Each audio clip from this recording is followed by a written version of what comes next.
Right friends, welcome back to second capsule. This is NGOs and Lokpal Act 2013, and recently Parliament passed Lokpal and Lokayukta's Amendment Act 2016.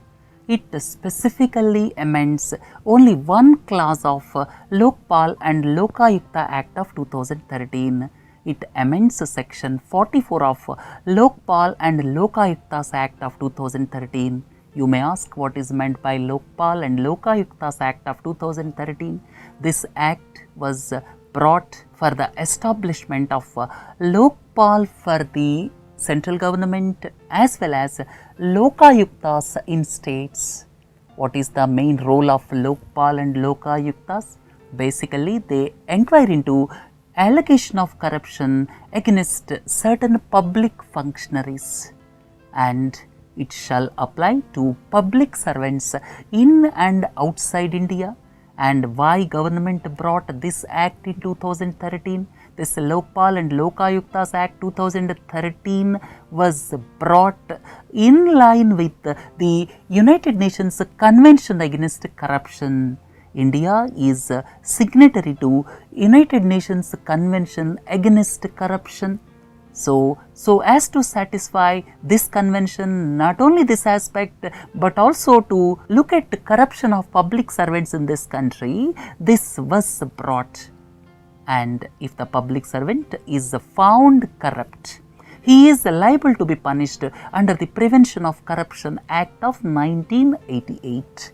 So this is all about Lokpal and Lokayukta's Act of 2013, which facilitates the institutional mechanism at the central level as well as at the state levels. Right? Now, let us look at what is the section 44 of Lokpal and Lokayukta's Act of 2013, which became so controversial and ultimately government removed it with the Amendment Act of 2016. Let us look at what is section 44 of Lokpal and Lokayukta's Act of 2013. Here, every public servant, I will come to the definition of public servant a little later, but for the time being, please listen to me. Every public servant shall make declaration of his or her assets. Every public servant, along with his or her spouse and dependent children. That means the employee, not only employee, along with his or her spouse. If employee is a man, then his wife.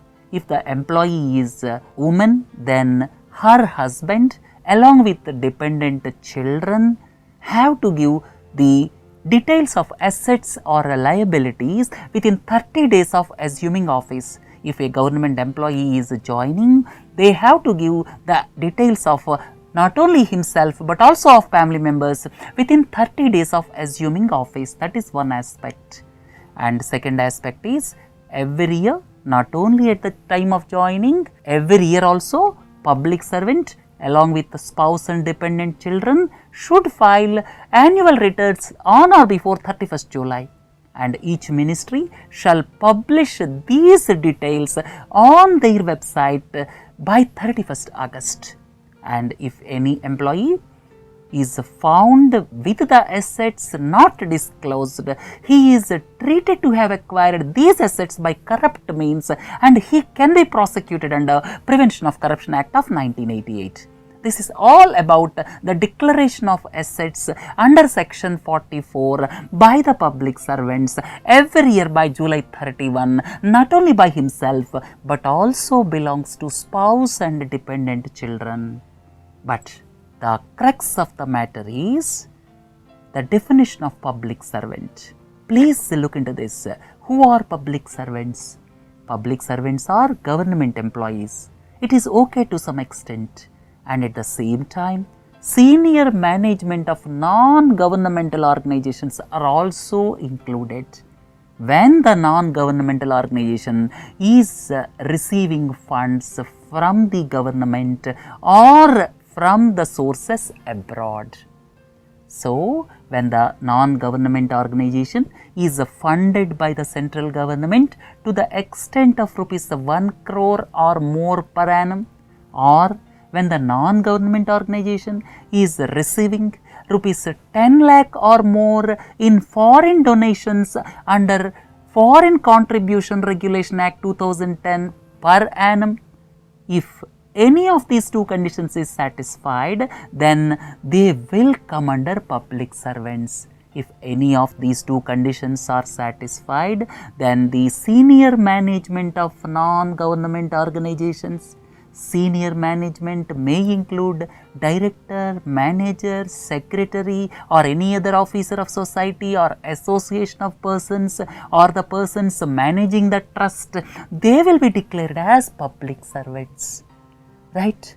So, under these circumstances, several voluntary organizations approached the government and stated this will cause a lot of embarrassment not only to themselves but also to their family members, and government immediately amended section 44 of Lokpal and Lokayuktas Act 2013 through an amendment, right? So, as per the amendments, based on Lokpal and Lokayuktas Amendment Act 2016, Section 44 of Lokpal and Lokayuktas Act 2013 is modified, and accordingly, embarrassment to non-government organizations who may be philanthropists, experts and eminent persons is removed. And this is all about amendments to Lokpal and Lokayuktas Act 2013 through Lokpal and Lokayuktas Amendment Act 2016, which amends section 44 of 2013 Act.